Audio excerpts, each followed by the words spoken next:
nuestro hermano Pablo. Gracias a Dios. Esta semana antepasada, nuestra hermana Carito cumplió años y se nos olvidó cantarle su feliz. ¿Dónde está, hermana Carito? ¿No está? Y el día viernes cumplió años el hermano Moy, o jueves, sí, ¿verdad? Viernes, ¿verdad? Ya mayor de edad, gracias a Dios, va a poder votar. Ahorita, ahora sí, a ver si me acuerdo de cantar feliz cumpleaños.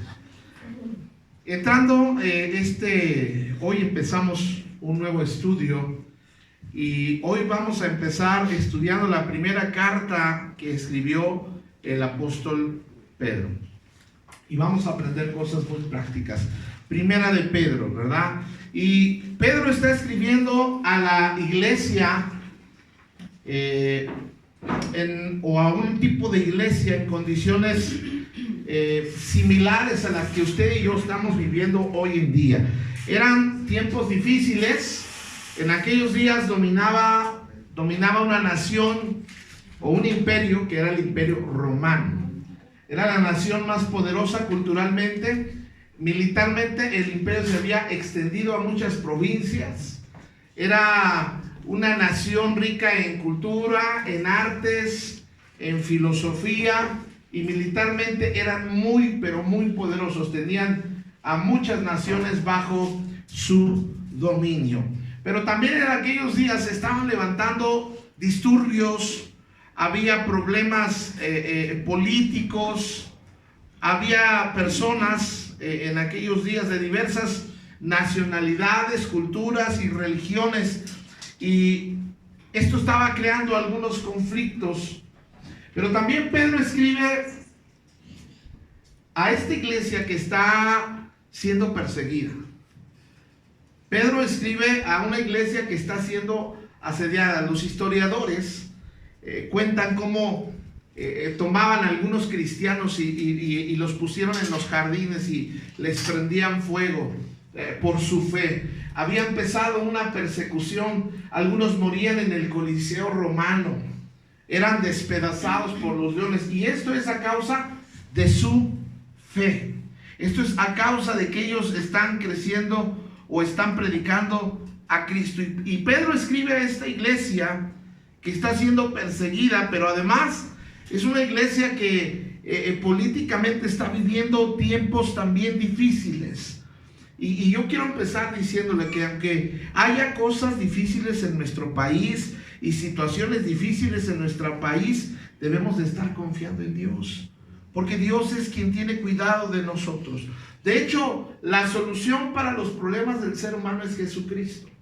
No una religión. Fíjese, no dije que la solución es una religión, pero la solución en la vida del hombre se llama Jesús. Pero ¿qué es lo que hace el hombre con Jesús? Lo rechaza. Lo rechaza porque piensa que le estamos tratando de infundar o inculcar una religión. Jesús no es religión, es una persona que quiere tener una relación personal con nosotros. Y la gente es bien chistosa porque rechazan a Jesús, pero quieren que Dios los cuide. Rechazan a Jesús, pero quieren que Dios los bendiga. Rechazan a Jesús, pero quieren que Dios haga lo que ellos necesitan.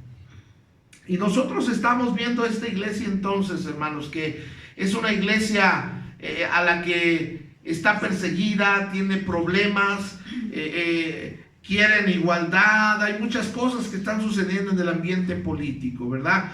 Y quiero decirle que nosotros no necesitamos un nuevo estilo de gobierno. Bueno, muchas cosas, muchas reformas a lo mejor sí, pero realmente lo principal que necesitamos en estos momentos es a Jesús en nuestra vida, ¿verdad? La Biblia, hermanos, la Biblia es un libro vivo, es un libro eterno, práctico, relevante. Es un libro que lo que escribió Pedro en aquellos años sigue vigente para nosotros en este tiempo. Entonces los cristianos a los que está escribiendo el apóstol Pedro, están viviendo en conflicto, están viviendo en problemas, están viviendo en persecución, están viviendo muchas cosas negativas en ese momento en su vida. pero vamos a estudiar verdades prácticas que nos van a animar en esta mañana. ¿Cuál es el propósito de esta carta? Vamos a ver cuál es el propósito que Pedro tenía al escribir esta carta. De entrada estamos hablando que alguien de su puño y letra escribió una carta. ¿Alguien aquí llegó a escribir cartas? Ya los jóvenes de ahora ya no, ¿verdad? Pero ¿se acuerdan del tiempo de las cartas? Uno mandaba cartas y, por ejemplo, a mí me escribía mi club de fans a Monterrey y me tardaban chorro, no sé cuántas semanas en llegar una carta, ¿verdad? Y hoy en día ya se ha perdido eso. Pero esta es una carta que Pedro escribe y tiene un propósito para escribir, porque a propósito, la Biblia fue escrita con un propósito. Cada libro que hay en la Biblia, porque la Biblia es una gran biblioteca, fue escrito con un propósito. En este caso, Pedro no es un libro, sino es una carta. Es una carta. Y vamos a ver cuál es el propósito que Pedro tiene en esta carta. Primera de Pedro 5:12, en la Nueva Traducción Viviente dice así: les escribí y envié esta breve carta con la ayuda de Silas, a quienes les encomiendo como un hermano fiel.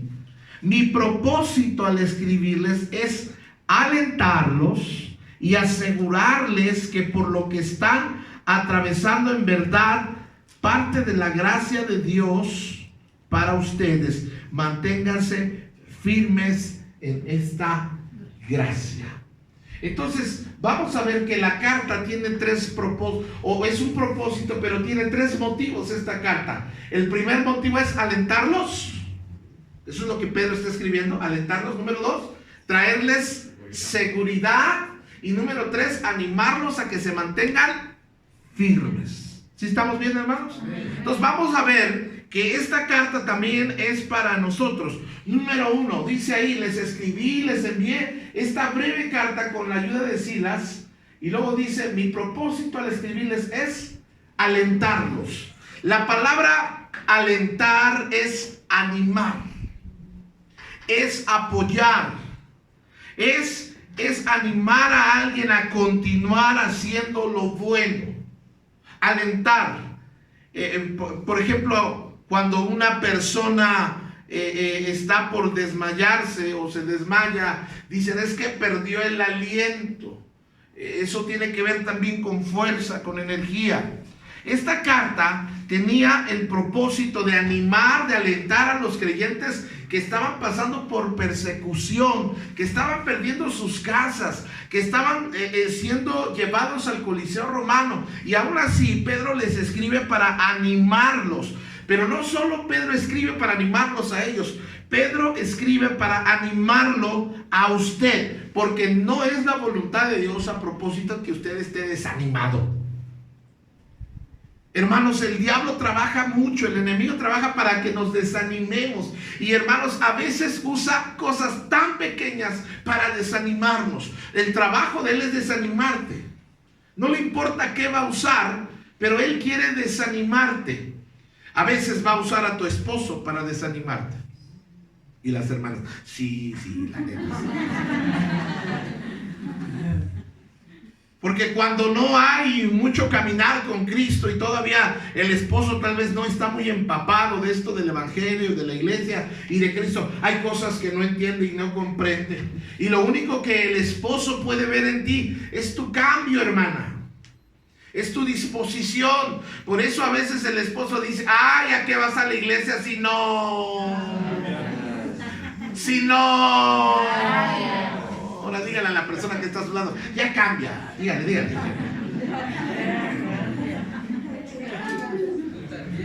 Y a veces cuando usted le hace caso, ahora, no está mal lo que le dice, pero de repente las peleas y todo eso, y entonces a veces el esposo le ayuda al diablo, ¿verdad? Y usted se desanima. ¿Cuántas esposas alguna vez se han desanimado? Levanten la mano. El club de las Despres Highways.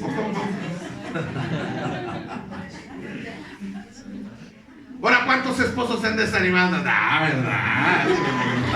Hasta los pies levantan.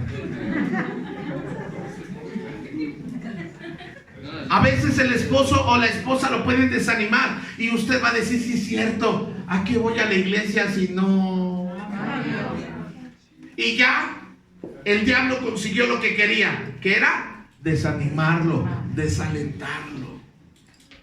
A veces va a usar a los hijos para desanimarnos. A veces va a usar a los padres para desanimarnos. A veces va a usar a los hermanos de la iglesia para desanimarnos. Ay, no. Es más, ahí le va, échese esta. A veces va a usar al pastor para desanimar. A veces el diablo va a usar a las ovejas para desanimar al hermoso pastor. Por eso se escribe en Hebreos, puestos los ojos ¿en quién? Cristo. Hermanos, algunos somos demasiado sensibles. Nos desanimamos a veces por pequeñeces. Es que no me saludó la hermana Alicia. Llegó y no me saludó. Pues la hermana Alicia no ve. O sea, hipotéticamente, no que no vea. O sea, es un ejemplo. Es que yo vi que la hermana me estaba haciendo caras. A lo mejor se le estaba atorando algo aquí. Y justo cuando tú volteaste, viste la cara de...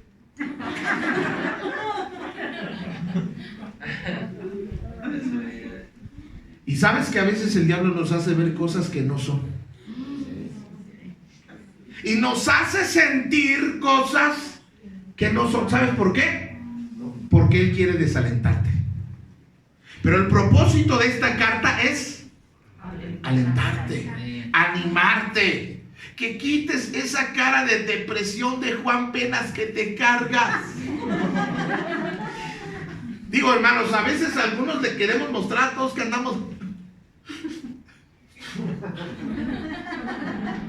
Pero la voluntad de Dios es que te animes. Y a veces va a usar cosas tan tontas, hermanos.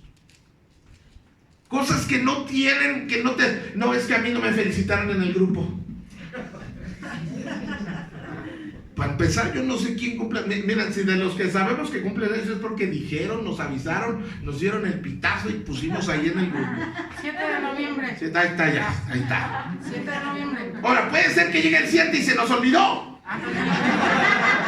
Y Martita va a decir, me olvidé. Lo hicieron a propósito. ¿Verdad? Hermanos, de veras, aprenda a poner sus ojos en Cristo. Porque si usted pone sus ojos en la gente de la iglesia, se va a desanimar. Si usted pone sus ojos en el pastor, se va a desanimar. Y a veces, hermanos, el diablo nos hace ver cosas que no son. O nos hace sentir cosas que no son. Sí, no le interesamos al pastor. El pastor no nos ama. El pastor no nos quiere. Sí, tiene su grupito de consentidos. Ahora, yo les he dicho, todos, cuando tú llegaste, todos fueron consentidos en su momento. Ahora ya dale chance a los demás. Van llegando otros hermanos. Ya no sean posesivos con el pastor. Pero el propósito de Pedro dice, mi carta es para animarlos. Ahora, amados hermanos, hay muchas cosas que nos van a desanimar, pero algo que nos va a animar es la palabra de Dios. Fíjense, qué difícil era Pedro, la tarea que tenía Pedro de animar a gente que estaba perdiendo sus casas por Cristo, perdiendo sus trabajos por Cristo. Estaban perdiendo sus vidas por Cristo. Y Pedro les escribe y les dice, yo quiero animarlos, alentarlos, yo quiero traer ánimo a su vida, animar su fe, yo quiero animarlos a que tengan valor, yo quiero estimularlos a que no vivan en temor. Todo este tiempo que desde que empezó esto del COVID, hermanos, todas las predicaciones, si usted las escucha, fueron vitaminas para animarle a que no viviera paniqueado por el COVID. Estuvimos animándolo. Y hace unos momentos nuestra hermana Rosy compartía, amados hermanos, la lógica. Fíjense cómo la lógica humana no opera en las cosas del Señor. Porque nosotros mantuvimos un grupo abierto a quien quería y estaba sanito y quería venir. Nosotros estuvimos aquí, aunque sea 25, 30. Éramos los que estábamos todos los domingos en la mañana y en la tarde. Muchas iglesias o la gran mayoría de iglesias cerraron por recomendación del gobierno, por temor a contagiarse, por muchas razones. Y muchas de esas iglesias que cerraron tuvieron, bastantes enfermos. Y nosotros, para la gloria de Dios, hermanos, que la lógica humana debería decir, pues aquí que no cerraron debía de estar enfermos muchos. Dios nos cuidó. Pero fue Dios, hermanos, fue Dios. Y no es porque seamos más o menos, sino es que, hermanos, nuestra fe y confianza está en el Señor. Amén. Las noticias malas nos desaniman. Tú ponle las noticias. Es más, tú ponle al Face y vas a escuchar que ahí viene el rebrote. ¿Han escuchado? Sí. Que en noviembre viene la influenza. Que ya se dieron por allá señas de la peste bubónica. Que un nuevo virus está. Y no, tú escuchas esas y te paniqueas. Hoy viene el rebrote. Ahí viene. Nos va a agarrar. Las noticias malas desaniman. Nos desalientan. Cuando un médico nos da un diagnóstico negativo, también nos desalienta. Pero, amados hermanos, nosotros debemos de animarnos. No, ahora, esto no se trata de nada más decir piensa positivo y te va a ir positivo. No. Tenemos razones para estar animados. Tenemos razones, hermanos, para vivir animados. Y a propósito, quiero animarle a que usted sea una persona que se proponga animar. ¿Sí me entienden? Yo quiero que cuando usted esté aquí en la iglesia, anime a las personas. Miren, les voy a decir algo que nos falla. Cuando viene alguien nuevo, hermanos, todo el mundo deberíamos de hacerle bolita. No bolitas, sino saludarlo. Oiga, qué bueno que vino. Bueno, si no hay de mano, con un codazo aunque sea. Pero un codazo de saludo, no de quítate. No se nos da mucho la amabilidad. Seamos amables, amorosos, atentos. Salude. Memorícelos. No se sabe el nombre de el visco, ¿cómo se llama? El chimuelo. Ay, sí, el que trae mochila, el chino. Apréndase los nombres, pero propóngase que usted va a ser una persona que anime. ¿Sí me están entendiendo, hermanos? Anime con su comportamiento, con su actitud, sea una persona que anime. No hay nada más feo que llegar a un lugar y digo, a lo mejor encontrar una cara así. A lo mejor así está de feo, pero vi un letrero que decía: ¿eres pecador y feo? Ven, te ayudamos con lo de pecador.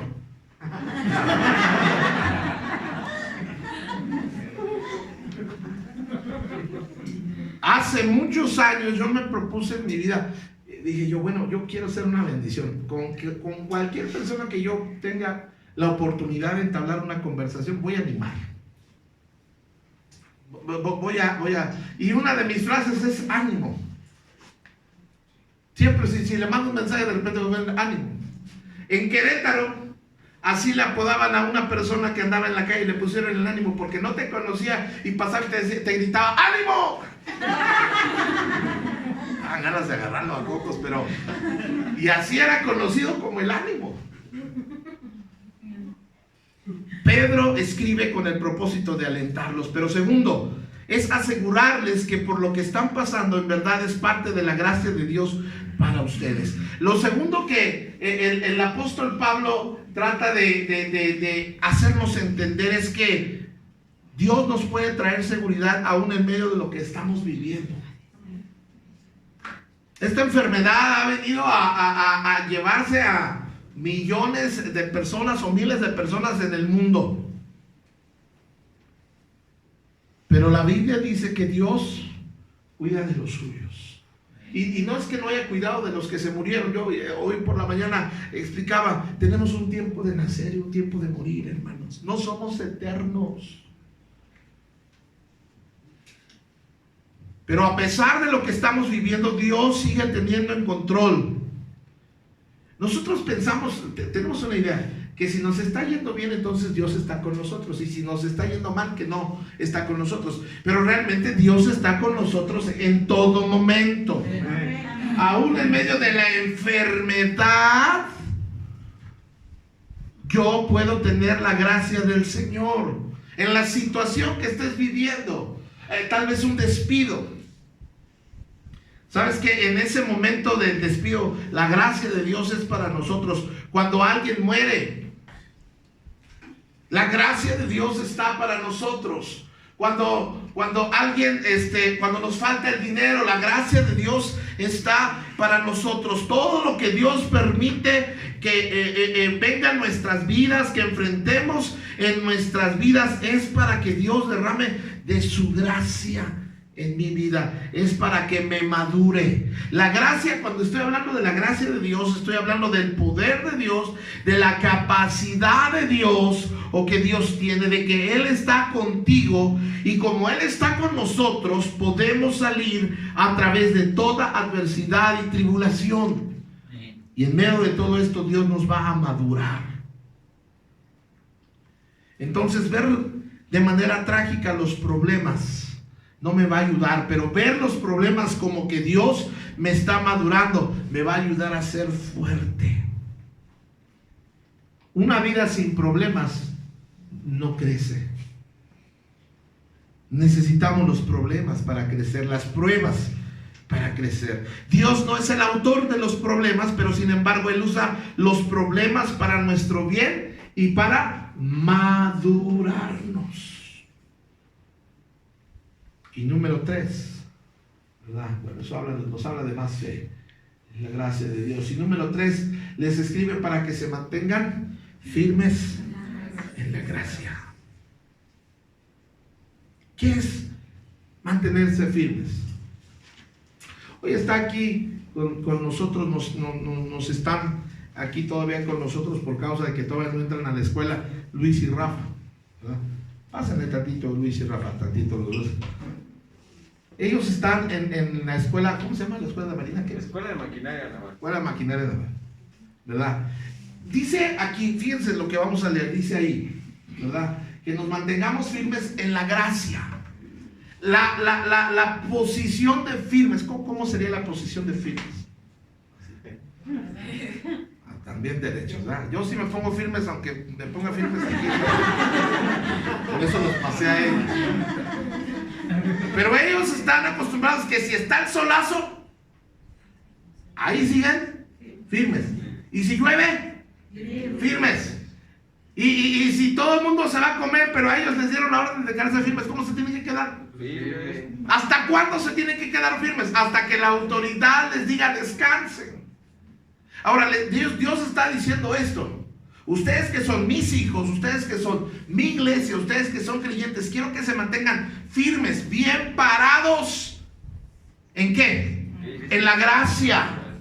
Parados en la gracia, porque ¿saben qué? Van a venir vientos contrarios, van a venir filosofías, van a venir desánimos, va a venir persecución, va a venir enfermedad, van a venir ideas teológicas extrañas, pero ustedes deben mantenerse firmes. Háblenme todos, deben mantenerse firmes. ¿Firmes dónde? En la gracia de Dios. Firmes creyendo en el Salvador, firmes creyendo que Dios es nuestro proveedor, porque Él es el ancla de nuestra fe. Firmes en todo momento, porque vea, a veces cuando nosotros nos movemos, las bendiciones no pueden llegar a nosotros. Por eso es que debemos de estar en una posición de firmes. Gracias, muchachos, pueden sentarse, ¿verdad? Descansen, ¿verdad? Dice ahí la palabra del Señor. Vamos a entrar entonces a estudiar la carta verso a verso. Hoy nomás vamos a ver dos textos, porque no está muy grande, pero nomás vamos a ver 2 o 20 textos. No sé. Primera de Pedro 1:1. A propósito, la semana que viene tenemos dominical de jóvenes. Y hermano Amador, ¿se acuerda cuánto costaron las pizzas de aquí? ¿Cuánto? 150. Las de aquí, pero son unas grandotas, ¿verdad? Son de esas que hasta yo alcancé, hermanos. Entonces, a ver si podemos comprar unas, con dos tienen, yo creo, ¿verdad? Entonces, jóvenes, la próxima semana tienen dominical pizzera. Pastor, ¿por qué no les da verduras? Porque a nadie le gusta. Quiero que estén igual que su pastor. Primera de Pedro 1:1 dice, yo. ¿Qué dice la palabra que está en amarillo? Yo. Pedro. No, háblenme todos. Yo. Pedro. Yo, Pedro. Entonces el autor de la carta, ¿quién es? Pedro. Simón Pedro. Este hombre, antes de ser ahora un escritor prominente de la Biblia, antes de ser un predicador, antes de ser un apóstol, una persona líder en la iglesia, antes era un pescador. Y la Biblia dice que él era del vulgo y sin letras. Es decir que Pedro, antes de conocer a Cristo, era un analfabeta. No sabía escribir, ni sabía leer. Pero me llama la atención cómo es que en Cristo, ¿sabes que Cristo también nos llama a superarnos? Nos llama a aprender todo lo que podamos. A propósito, nunca es tarde, hermanos, para poder aprender. Todos podemos aprender. Pero el autor de la carta es el apóstol Pedro. Y esto me anima mucho que sea Pedro, hermanos, el autor. Yo no sé ¿cuántos han leído la Biblia alguna vez, hermanos? Y hay un pasaje en Hebreos que habla de los héroes de la fe. Y yo a veces veo algunos personajes de la Biblia como muy grandes, como muy poderosos en la fe, como personas que dice uno, ay, nunca voy a alcanzar a ser como ese. Pero yo veo a Pedro y digo, como Pedro sí. Pedro era un hombre ordinario, era un hombre común, era un hombre, hermanos, que de repente hacía unas declaraciones tremendas que el Señor le daba. Mire, por ejemplo, en Mateo 16:17 dice, entonces respondió Jesús, bienaventurado eres, Simón, hijo de Jonás, porque no te lo reveló carne ni sangre, sino mi Padre que está en los cielos. Jesús está preguntando, ¿quién dicen que soy yo? Y unos apóstoles dicen, pues dicen que eres Elías o uno de los profetas. Y Pedro se para y dice, tú eres el Cristo, el Hijo del Dios viviente. Y aquí Jesús le dice, muy bien, Pedro, bienaventurado. Punto extra para Pedro. Pero luego se le volteaban las declaraciones.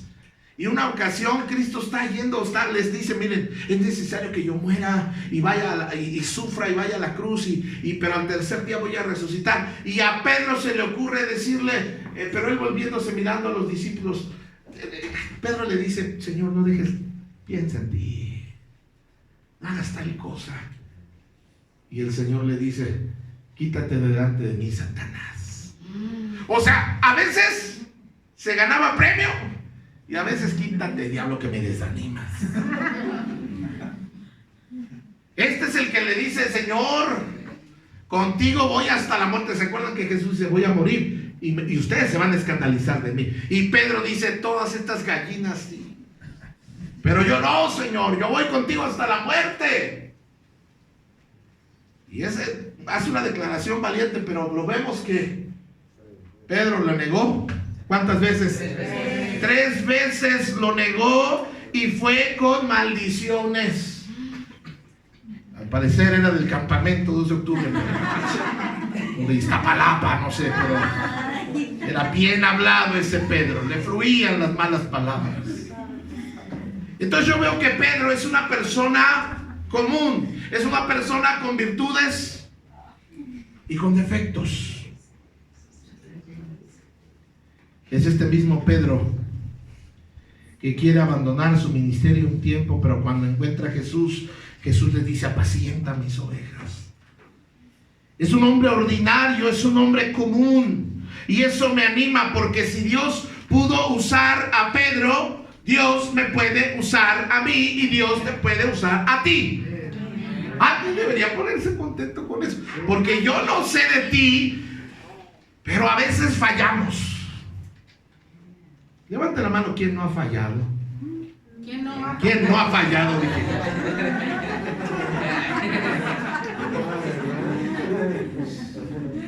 Levante la mano, ¿quién nunca se ha equivocado? Levante la mano, ¿quién nunca ha tropezado? Que levante la mano, dice que el coro. No hay nadie. Ahora, levante la mano todos los que han pecado, todos los pecadores. Y hasta orgullosos están. Pero eso me anima porque si Dios usó a un Pedro, Dios puede usar a un Mauricio, Dios puede usar a un Rafa, Dios puede usar a un Germán, Dios puede usar a un Pablo, no el apóstol Pablo García, Dios puede usar a un David, Dios puede usar a un Amador, Dios puede usar hasta el hermano Toño también. A todos nos puede usar. Y a mí me encanta porque Dios no es nada más de que hombres, también Dios puede usar a las mujeres. Qué bonito es eso, hermanos. Ahora, Dios sabía todo lo que era Pedro. Sí. Dios lo sabía. Pero aún así escoge a Pedro. Y a mí me encanta porque Dios, bueno, ahorita lo vamos a ver. Pero Dios se arriesga con nosotros. Entonces vemos que el autor de esta carta es Pedro, un hombre común, un hombre ordinario, un hombre no muy estudiado, no muy letrado, que no se quedó así. Aprendió, y aprendió hasta griego, y aprendió muchas otras cosas más, pero sobre todo era un hombre con el poder del Espíritu Santo. Un hombre común con el poder del Espíritu Santo, hermanos, puede hacer muchas cosas. Y luego dice ahí, yo Pedro, apóstol de Jesucristo. Y eso me dice que Dios puede usar a gente imperfecta. Eso me dice que Dios no espera perfección de mí para usarme. O sea, aquellos que dicen, no, pastor, yo le voy a echar ganas, yo voy a empezar a servir ya que sea mejor cristiano. ¿Cuándo van a ser mejores cristianos? Dios, a mí me encanta esto. Dios me toma en mi condición actual, en mi debilidad actual. Él puede hacer la obra perfecta en mi vida. Él puede hacer algo increíble de nuestra vida solo si le permito obrar y trabajar en mí. Me puede usar. Dios usa gente imperfecta. Dice ahí, yo Pedro, apóstol de Jesucristo, escribo esta carta. ¿A quién escribe esta carta? A los elegidos por Dios que viven como extranjeros en las provincias de Ponto, Galacia, Capadocia, Asia y Bitinia. ¿A quién le escribió esta carta? Dice que a los elegidos por Dios. Y esta carta, este pedacito que acabamos de leer, ahorita lo vamos a leer, pero el versículo 2, casi nomás vamos a ver este versículo, porque tiene mucho, y ahorita lo va a ver. Primera de Pedro 1:2 dice, Dios Padre los conocía y los eligió desde hace mucho tiempo, y su Espíritu los ha hecho santos. Como resultado, ustedes lo obedecieron y fueron limpiados por la sangre de Jesús. Que Dios les conceda cada vez más gracia y paz. El apóstol Pedro nos da dos verdades esenciales que todos debemos de saber. Primero nos dice, ¿quién es Dios? ¿Y quién soy yo? ¿Quién es Dios? ¿Y quién soy yo? La primera, ¿quién es Dios? Nos declara que Pedro, que Dios es tres personas en uno. Fíjense cómo en este pasaje, Dios es Dios Padre, Dios Hijo y Dios Espíritu Santo. No es que sean tres dioses, esos tres son uno solo. Pero eso no es posible, pastor. Yo no sé. Es como el huevo. Es cascarón, la yema y la clara. Y las tres hacen el huevo.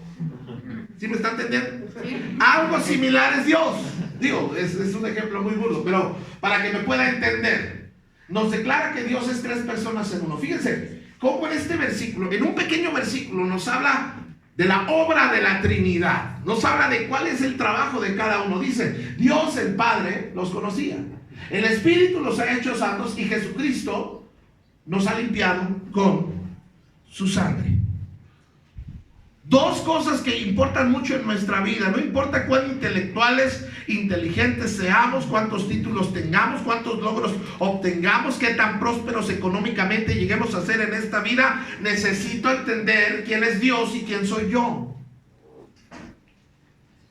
Vemos en este versículo corto, en 3 partes, que Dios tiene que ver en nuestras vidas. Por ejemplo, el Padre nos eligió. ¿Quién nos eligió? El Padre. El Padre te eligió.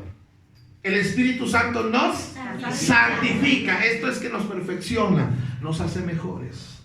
Y número 3, Jesucristo nos limpia con su sangre. ¿Te das cuenta cómo ellos 3 trabajan en unidad y en armonía para nuestro beneficio?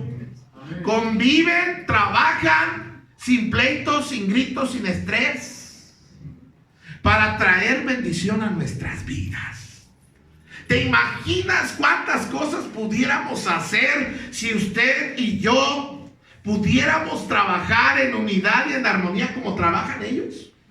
Todo lo que lograríamos. ¿Te imaginas cómo sería tu hogar si empezaras a dejar de pelear y empezar a colaborar? A trabajar en armonía, en unidad. ¿Y para qué trabajan ellos? Para traer bendición a nuestra vida. Entonces el concepto de la unidad y de la armonía viene de Dios. Donde hay pleitos y gritos y faltas de respeto, no está Dios sino el enemigo. Dios opera y trabaja en unidad y en armonía. Hermanos, usted y yo vamos a lograr muchas cosas si aprendemos a trabajar unidos. Miren, es imposible, hermanos, es imposible que todos nos caigamos bien. Pero todos nos podemos amar, aunque no nos caigamos bien.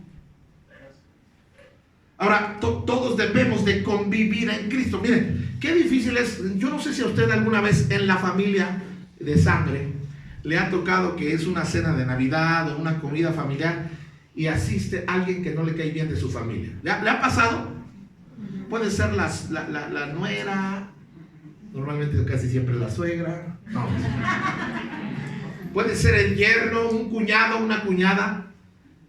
¿Cuántos han estado, o un compañero de trabajo, han estado en una comida que están con una persona incómoda? ¿Cuántos les ha tocado eso?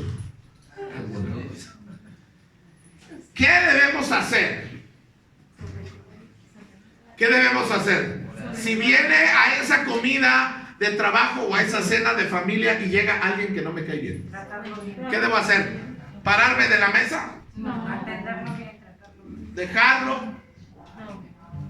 ¿O agarrar mi plato y comer en el sillón? ¿O pedir para llevar?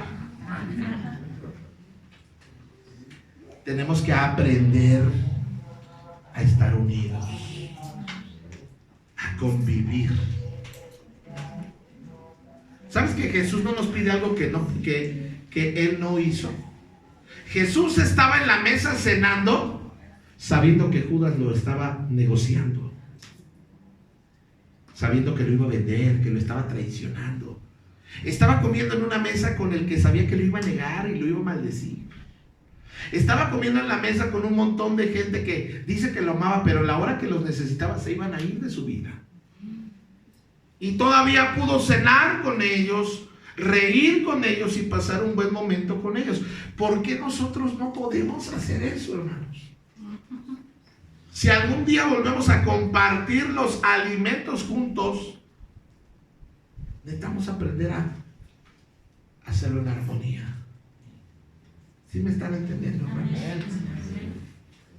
¿Lo está diciendo por mí, pastor? Sí, lo estoy diciendo por mí.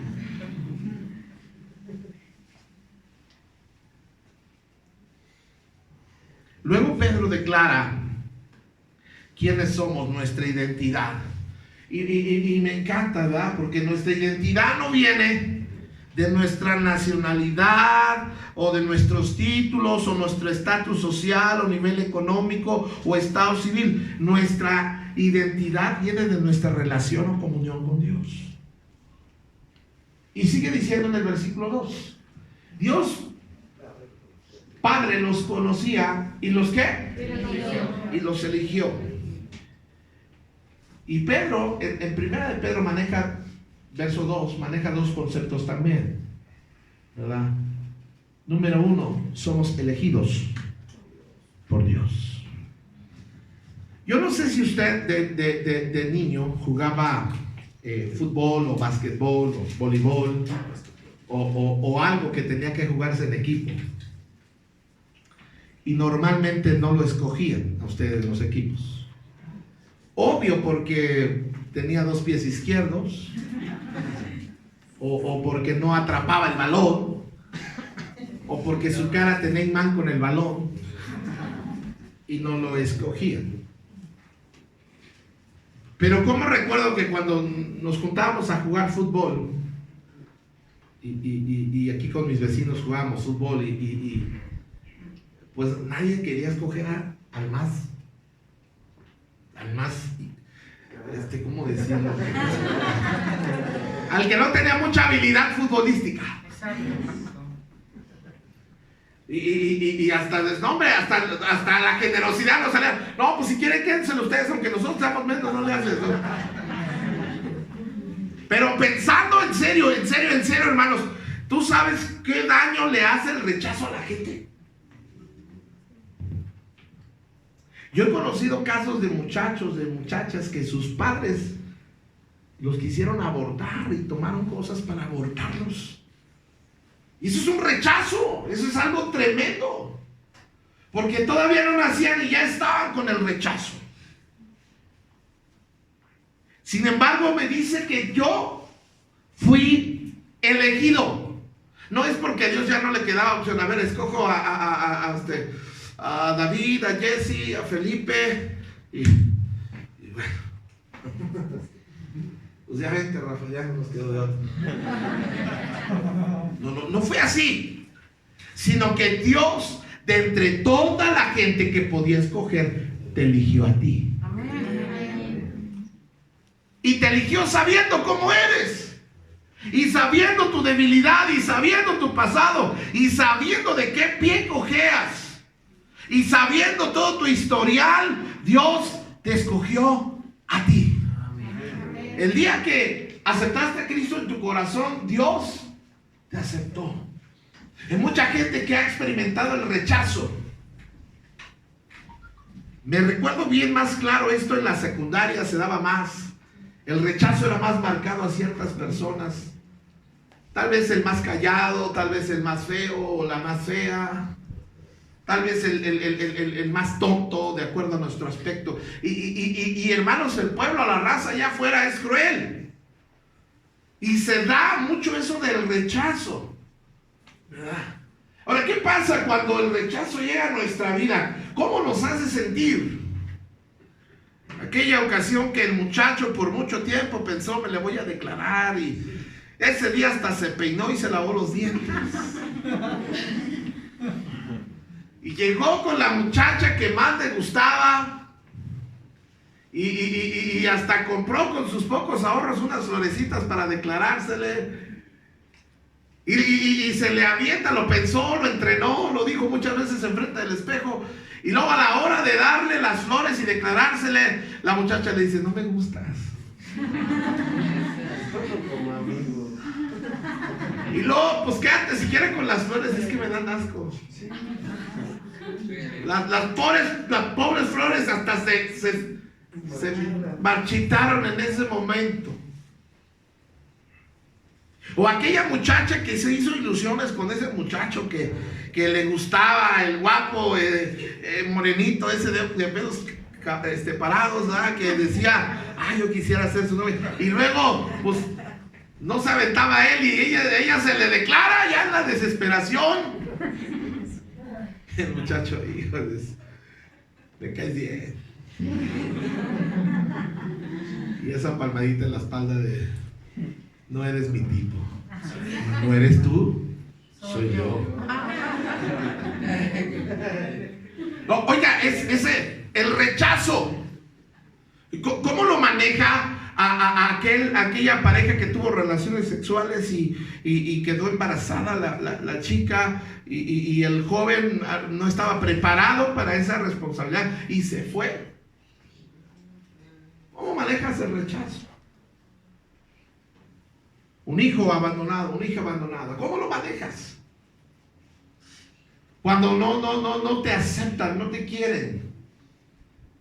Pero quiero decirte y quiero darte una buena noticia en esta mañana, que tú y yo somos aceptados para Dios. Amén. Elegidos, no porque le quedó de otra. Él te buscó de entre tantos millones y millones de gentes. Él dijo, yo te quiero en mi familia. Amén. Yo te quiero a ti en mi equipo. Amén. No te rechazo. A mí no me importa tu pasado, a mí no me importa quién fue tu padre o tu madre, a mí no me importa tu estado civil o social o económico. Yo te elijo a ti porque te amo. Y eso me anima mucho porque Dios no se equivocó, ¿verdad? Yo me acuerdo, corrí el año de 1990 y tantos, no me acuerdo si 94 o 95 o 96. Quizás 97, no recuerdo exactamente, pero cuando yo voy a un congreso, a una conferencia allá en Celaya, Guanajuato, en los 90s, y yo tengo 14 años, y yo viviendo con mis inseguridades, yo les he comentado que ese complejo de que usaba lentes, de que era bien moreno, porque me decían el negro, pues si no me podían decir el güero.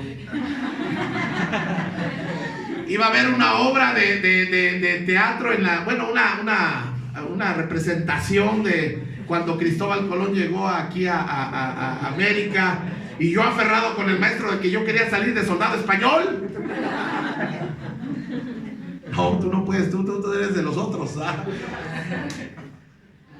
Y voy creciendo con inseguridades, y cuando Dios me llama a los 14 años aquí en mi interior y está el predicador diciendo, Dios necesita predicadores y gente que proclame su verdad, y yo estoy pensando, Dios, tú no me quieres a mí, yo ni sé esto, a mí me da pena pararme a hablar en público y aquel se ve bien parecido, ese sí yo creo que tú lo usarías más, y aquellos, y yo me sentía tan nada, hermanos, tan inseguro por todo lo que estaba viviendo y lo que había pasado en mi vida, que yo no me la podía creer, que Dios me estaba llamando. Y yo, el día que pasé y que dije, yo le doy mi vida a Cristo, estaba yo chille de sentimiento, de pensando, yo pensé, Dios, no te equivocaste, a lo mejor tú dijiste tú y yo me atravesé.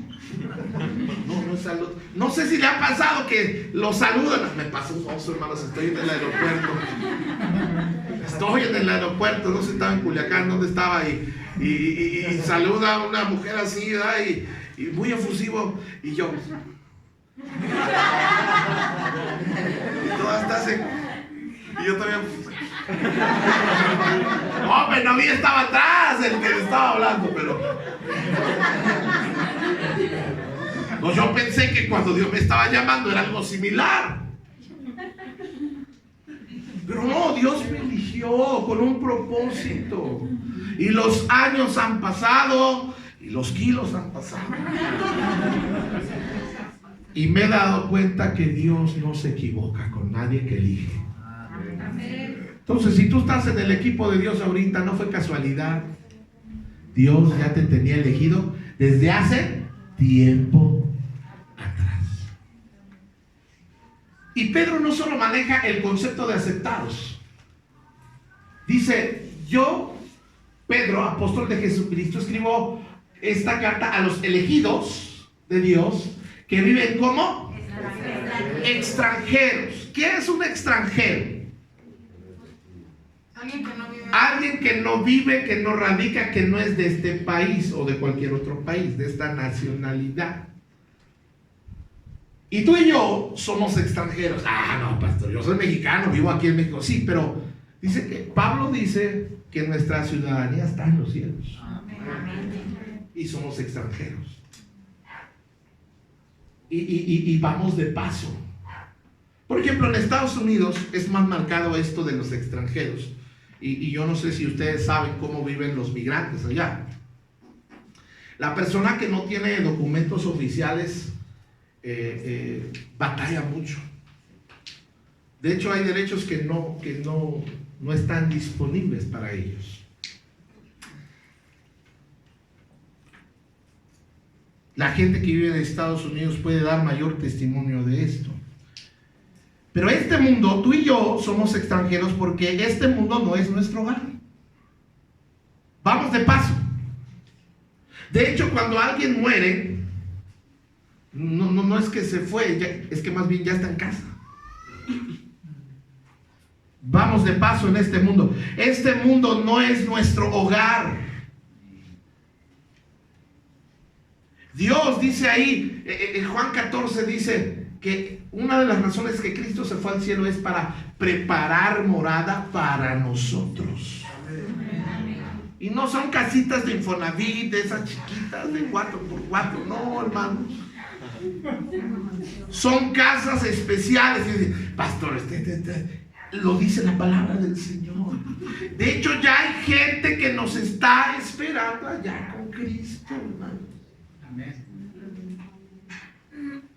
Ahora, como somos extranjeros, vivir en condición de extranjero o de migrante es muy difícil. Como no somos de este mundo nos va a rechazar. No nos va a entender.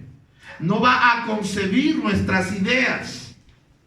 Si a Jesús, esta sociedad, no esta, pero me refiero de la humana, la raza humana, lo rechazó, lo crucificó, lo criticó. Ahora, si rechazaron a Jesús, ¿no crees que te van a rechazar a ti? Pero algo que nos anima dice: Dios el Padre los conocía, los eligió desde hace mucho tiempo y su Espíritu Santo nos ha hecho, y su Espíritu nos ha hecho santos. Como resultado, ustedes obedecieron y fueron limpiados por la sangre de Cristo. Y luego Pedro dice que nuestra esperanza es Jesucristo.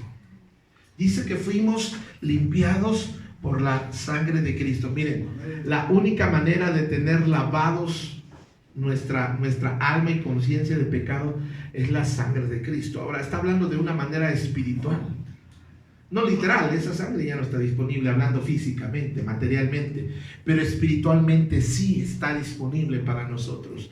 Es la sangre de Cristo lo que nos puede limpiar nuestra vida de pecado. Cada gota de sangre que derramó Cristo fue para limpiar nuestro pecado. Nuestra esperanza debe ser Cristo. Nuestra esperanza de salvación. Cristo murió, pero no se quedó en la cruz. Él resucitó al tercer día. Y Él ahora está vivo y está a la diestra de Dios el Padre. Y yo quiero decirte, yo quiero preguntarte, ¿dónde está tu esperanza en esta mañana? ¿Qué es tu esperanza en esta mañana? ¿Quién es tu esperanza? Si tu esperanza es el presidente de la nación,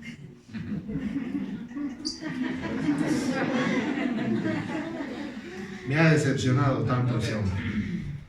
Pero es natural porque los hombres decepcionan. Pero si tu esperanza, no, es que Andrés Manuel es la esperanza de México, no. Ah, no, no. ¿Cuál es tu esperanza? Ay, sí, el PRI, pastor, el PRI. El PAN, no, ningún partido político es nuestra esperanza. ¿Tu trabajo es tu esperanza? ¿Sabes que en un momento Dios puede acabar con nuestro trabajo? Miren nada más, 5 meses se paró todo y cuántos negocios ya fracasaron, ya tuvieron que cerrar. No pudieron más con las rentas, ya no hubo clientes, no hubo flujo de dinero. Sin embargo, se generan gastos.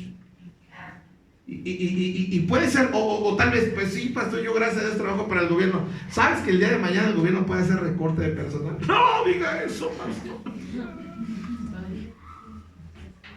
Tu esperanza es tu pensión. Si tu esperanza es tu pensión, cuidado, porque también pueden hacer leyes para reformar las pensiones. Jesús es nuestra esperanza. Ahora, mi esperanza tampoco es el pastor, ni un sacerdote, ni un rabino, ni un santero, no, ni un guía, ni gurú espiritual. Mi esperanza es Cristo Jesús. Él es nuestra esperanza, dice Pedro. Luego dice, su espíritu los ha hecho santos. El concepto que maneja Pedro de ser santos, un santo no es el que se porta bien, un santo no es el que no peca, un santo es el que ha creído en Jesús. Por eso es que en otro sentido, esta es una reunión de santos. Y todos voltean a verse, yo puro diablo, pero no santo. No. En un sentido espiritual, somos santos. Pero también eso nos habla de que necesitamos la presencia del Espíritu Santo. Nadie puede vivir la vida cristiana si el Espíritu Santo no nos ayuda. Nadie puede perdonar si el Espíritu Santo no nos ayuda. Nadie puede dejar las drogas o el alcohol si el Espíritu Santo de Dios no nos ayuda. Necesitamos la presencia del Espíritu Santo. Nadie puede cambiar su mal carácter de demonio de Tasmania si el Espíritu Santo de Dios no nos ayuda. Amén. ¿Cómo necesitamos al Espíritu Santo de Dios? Que nos guíe y nos santifique. Y luego nos dice, como resultado de esto, todavía seguimos en el 2. ¿Ustedes qué?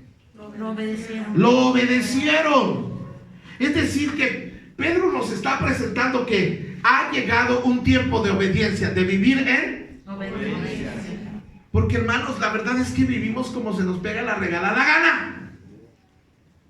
O Dios nos dice que hagamos algo y en vez de ser obedientes somos desobedientes. No voltee a ver a la persona que está a su lado, nomás hágale así. El Espíritu Santo viene a santificarnos y el Espíritu Santo nos ayuda a vivir una vida en obediencia. ¿Una vida en qué? Obediencia. Cuando diga quién necesita vivir en obediencia, los demás me ayudan a decir amén. Jóvenes necesitan vivir en obediencia.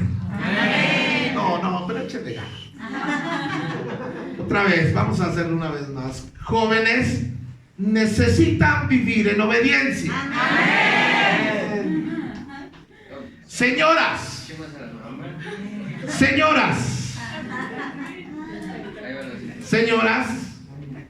necesitan vivir en obediencia. Amén. Y los varones, tú nomás les volteas, nomás dices amén. A ver, varones, las señoras necesitan vivir en obediencia, ¿sí o no? Amén. A ver, una vez más, porque el público anda muy mandilón esta mañana. Las esposas necesitan vivir en obediencia. Amén. Los hombres también necesitan vivir en obediencia. Amén. ¿Ya ven cómo ellas están? No, hombre, están tremendas ustedes. Hombre, y hasta voltearon como pensé que era una manifestación de feminidad y saber. Iglesia necesita vivir en obediencia. Amén. Hasta el pastor. Amén. Por eso lo dije despacito para que. Y luego Pedro termina diciendo que Dios les conceda cada vez más gracia y paz. Otra vez, la gracia es el favor de Dios, la bendición de Dios, la capacidad de Dios de obrar, de salvar, de bendecir. Pero Dios dice, yo quiero que Dios les dé más gracia, pero quiero que también les dé paz. En un mundo donde hay tanta preocupación, tanto estrés, tanta inseguridad, tantos pleitos, tantas cosas tan negativas en este país, necesitamos la paz del Señor. Si caminamos con Dios, Él nos va a dar más gracia y más paz. Su capacidad de obrar va a ser mayor en nosotros. Y la paz, tú no vas a tener la paz nada más escondido. Miren, hermanos, yo les he estado predicando. Es cierto, sigue el COVID, allá anda afuera, hermanos. Pero sin embargo, yo tengo que salir a trabajar, tengo que salir a hacer visitas, tengo que salir a hacer tantas cosas. Y la verdad es que la paz no se refiere a un lugar. La paz no es algo, la paz es alguien, la paz es Cristo. Hay una esperanza de vida eterna. Dice que toda la alabanza sea ¿para quién, hermanos? Para Dios. Para Dios, el Padre de nuestro Señor Jesucristo, quien por su gran misericordia que hemos nacido de nuevo, porque Dios levantó a Jesucristo de los muertos, ahora vivimos con gran expectación. Bueno, hay una esperanza de vida eterna. ¿Cuál es nuestra esperanza? Si hoy morimos, ¿a dónde vamos? No porque venimos a una iglesia, no porque vamos a cooperar para la pantalla, porque sí vamos a cooperar, ¿verdad? Tenemos un lugar en el cielo por la gracia, por el favor que Dios nos da. Pero no solamente tenemos esa esperanza, sino que debemos de vivir con la expectación de lo que Dios hará. Yo te voy a dar una buena noticia. Mañana Dios va a hacer algo especial en tu vida. Amén. Esta semana que viene una bendición. Amén. A lo mejor la bendición de pagar la renta. Pero Dios te va a dar para pagar la renta. Y esa es una bendición. Esa es una bendición. Y luego dice, tenemos una herencia que no tiene precio. Una herencia que está reservada, ¿en dónde? En el cielo. O sea, la herencia no está aquí. La herencia está allá. Pastor, quiero reclamar esa herencia. Nomás que tienes que pasar de vivo a muerto. ¿Sí me están entendiendo? ¿Dónde vas a recibir esa herencia? No dijo que en esta tierra. Dijo que en el cielo. Hay gente que ya, de nuestra familia, que ya está gozando esa herencia. Y luego dice, por la fe que tienen, Dios los protege con poder hasta que reciban esta salvación. ¿Sabes que Dios nos cuida y nos protege durante el camino de esta vida? Hermanos, ¿cuántas veces hemos salido a trabajar en estos días y Dios, algunos ya se enfermaron, ya sanaron, ya salieron, gracias a Dios? Pero ¿cuántos hemos salido y no nos hemos enfermado? Amén. Dios nos ha protegido. Amén. Y aunque te hayas enfermado, si estás vivo respirando, es que Dios te siguió protegiendo. Amén. Y aunque te hubieras muerto, no quiere decir que Dios no te protegió. Dios ya te quería dar tu herencia. Amén. Amén. O sea que no hay pérdida. Dice, así que alégrense de verdad. ¿Qué dice que hagamos? Alegrarnos. Dígale a la persona que tiene cara de limón que está a su lado. Dile, alégrate, manita o manito. Alégrate. Quita esa cara de limón.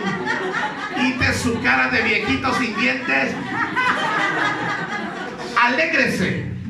La vida cristiana es para alegrarse. Es para gozarse.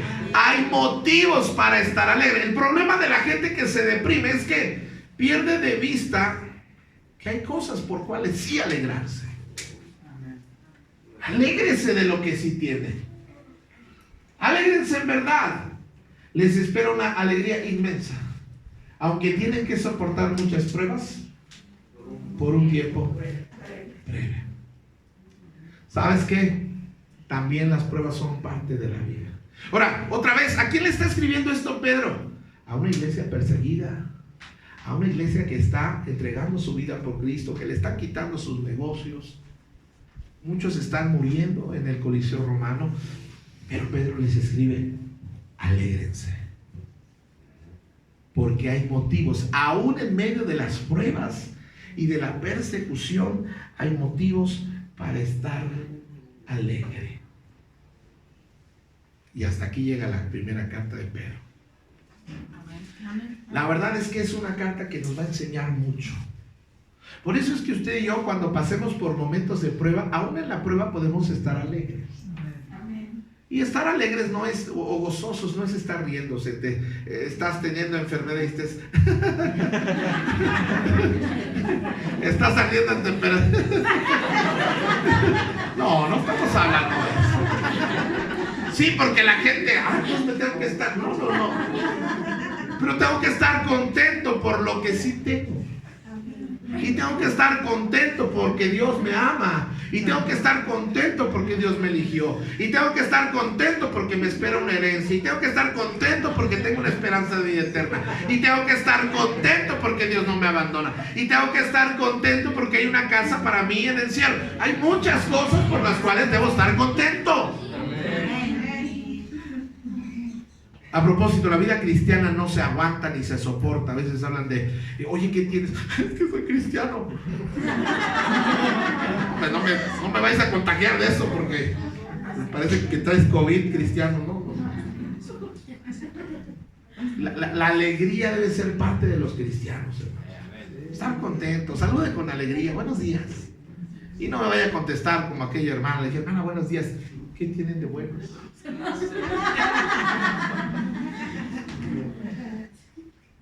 Aprendamos a estar alegres en Cristo. Aún en medio de lo que estemos viviendo podemos tener esperanza en Dios. ¿Qué hago si vienen pruebas y problemas y momentos difíciles? Hay que seguir alabando a Dios. Vamos a cerrar nuestros ojos un momento y vamos